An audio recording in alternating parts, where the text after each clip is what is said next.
the forced adoption changed so much. I see that happening in the schools. I've seen like school principals and teachers talking about really creative ideas. Um, do you see like other industries that that forced adoption was ready for? Or?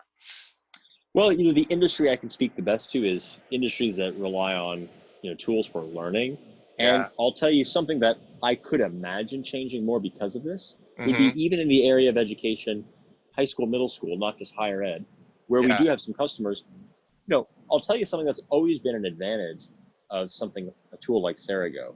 If you use Cerego, which is all about getting ongoing practice and reinforcement of what you're learning, and has the benefit of letting our system get a really good estimate of what you know and how well you know it, that experience has always been a pretty good alternative to a traditional one-time test. That in many ways, we have data that suggests it can be a better measure of what you actually know rather than the randomness of whether you score well on a test or not.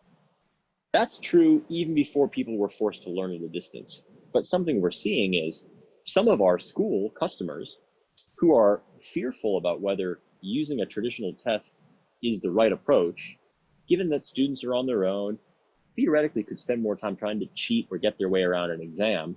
Yeah. Some of those schools are realizing, maybe this is a great time to use experiences like Cerego and the data that comes out of them as an alternative. And that's going to be our measure of whether someone has learned enough to progress or to do, X, Y, or Z well in a class. So it could be that what's going to go on here is teachers, schools will think differently about what's the right way to gauge who knows what. What's the best set of tools or the best time and place to use assessments or not use assessments to make those decisions?